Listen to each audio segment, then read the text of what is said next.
অভিযোগ সংশ্লিষ্ট ব্যক্তিগণ পরস্পর যোগসাজশে অসৎ উদ্দেশ্যে ভুয়া এবং মিথ্যা তথ্য সম্বলিত রেকর্ডপত্র সৃজন এবং তা জেনে শুনে খাঁটি হিসাবে ব্যবহার পূর্বক ক্ষমতার অপব্যবহার পূর্বক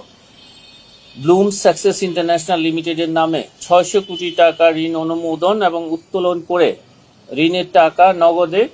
পে অর্ডার ও ক্লিয়ারিং এর মাধ্যমে স্থানান্তর, রূপান্তর এবং হস্তান্তর করে ঋণের আসল 600 কোটি টাকা আত্মসাৎ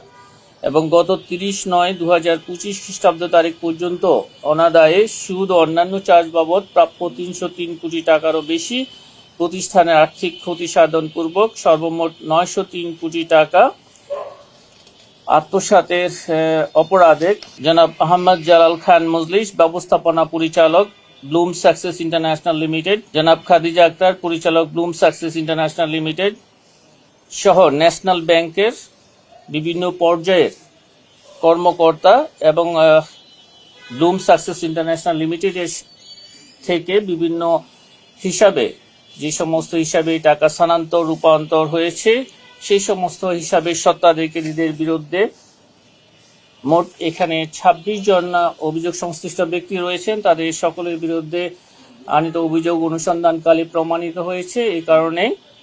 কমিশন কর্তৃক তাদের সকলের বিরুদ্ধে দণ্ডবিধির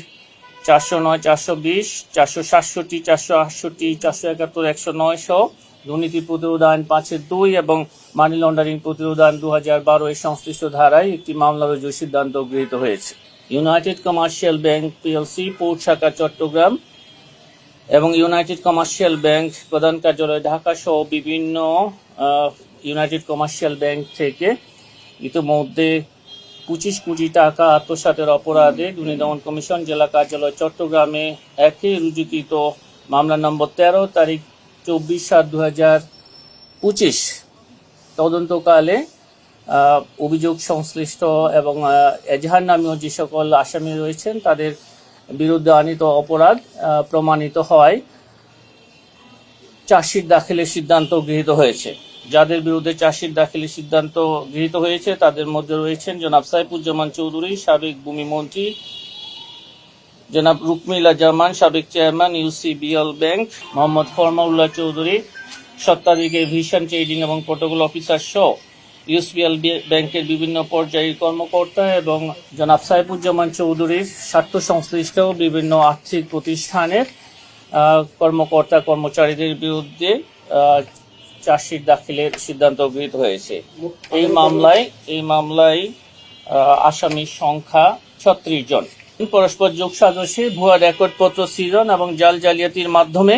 নিজেরা লাভবান হয়ে বা অন্যকে লাভবান করার অসৎ উদ্দেশ্যে ক্ষমতার অপব্যবহার এবং অপরাধমূলক বিশ্বাসভঙ্গের মাধ্যমে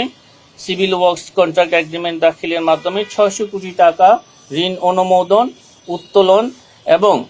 নগদে পে অর্ডার এবং ক্লিয়ারিং এর মাধ্যমে স্থানান্তর, রূপান্তর এবং হস্তান্তর করার অপরাধ অনুসন্ধানকালে প্রমাণিত হয়। জনাব আহমদ জালাল খান মজলিস, ব্যবস্থাপনা পরিচালক, ব্লুম সাকসেস ইন্টারন্যাশনাল লিমিটেড সহ ন্যাশনাল ব্যাংক লিমিটেডের বিভিন্ন পর্যায়ের পরিচালনা পর্ষদ সহ বিভিন্ন পর্যায়ের কর্মকর্তা কর্মচারীদের বিরুদ্ধে অনুসন্ধানকালে অভিযোগ প্রমাণিত হয়, মামলা রুজুর সিদ্ধান্ত গৃহীত হয়েছে। জনাব মোহাম্মদ জাকারিয়া রহমান জিকু, অতিরিক্ত পুলিশ সুপার, পুলিশ অধিদপ্তর ঢাকা, আসামি সৈয়দ আবেদ আলী জীবন, গাড়ি চালক, অবসরপ্রাপ্ত, বাংলাদেশ সরকারি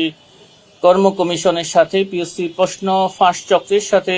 জড়িত হয়ে জ্ঞাত আয় বহির্ভূত সম্পদ এবং মানি লন্ডারিং এর অভিযোগ আমাদের এখানে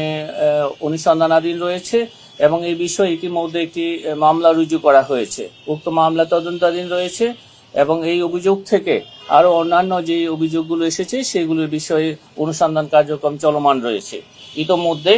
জনাব মোহাম্মদ জাকিরুর রহমান জিকু, অতিরিক্ত পুলিশ সুপারের বিদেশ গমন রহিত করা হয়েছে এবং তাকে জিজ্ঞাসাবাদের জন্য আজকে তলব করা হয়েছে।